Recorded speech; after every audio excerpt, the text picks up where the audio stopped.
خان صاحب کے کچھ 4-5 پیغامات ہیں جو آپ تک پہنچانے ہیں۔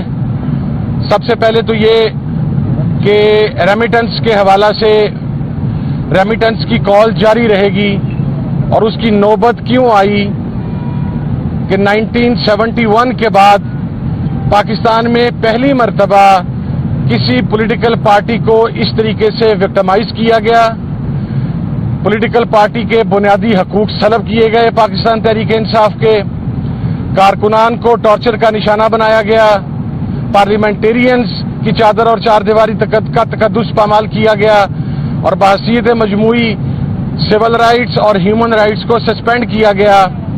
تو اس کے اوپر ریمیٹنس کی کال ہماری جاری رہے گی۔ اس کے بعد الیکشن کے اندر بھی جو 8 فروری میں آپ کے سامنے ہوا، جس طریقے سے ہمارا مینڈیٹ چرایا گیا، وہ بھی اس کے اندر ایک وجہ شامل ہے۔ اور دوسری چیز یہ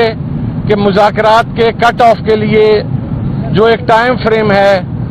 وہ جنوری اینڈ ہے، ہم 31 جنوری تک اس مذاکرات کو منطقی انجام تک پہنچانا چاہتے ہیں 2025 اور عمر ایوب صاحب جو کہ لیڈ کر رہے ہیں اس مذاکراتی جو پروسیس ہے سارے کا سارا، اور ہماری کمیٹی کو، وہ انشاءاللہ 2 تاریخ کو حکومت کو بھی یہ بات فارملی آغاز کر دی جائے گی اور آج آپ کے ذریعے بھی پہنچ جائے گی۔ تیسری چیز یہ کہ خان صاحب نے یہ کہا ہے کہ پاکستان کے لیے، پاکستان کی بقا کے لیے میں اپنے پر ہونے والے قاتلانہ حملے، میں اپنے ساتھ روا رکھے جانے والے ہر سلوک کو معاف کرنے کے لیے پاکستان کے لیے تیار ہوں۔ اور چوتھی چیز، خان صاحب نے خیبر پختونخوا کی حکومت، سی ایم خیبر پختونخوا علی امین گنڈاپور صاحب پر اپنے بھرپور اعتماد کا اظہار کیا ہے، اور اس کے بعد خان صاحب نے پاکستان تحریک انصاف کے تمام کارکنان، تمام پارلیمنٹیرینز، وہ قومی اسمبلی کے ہوں،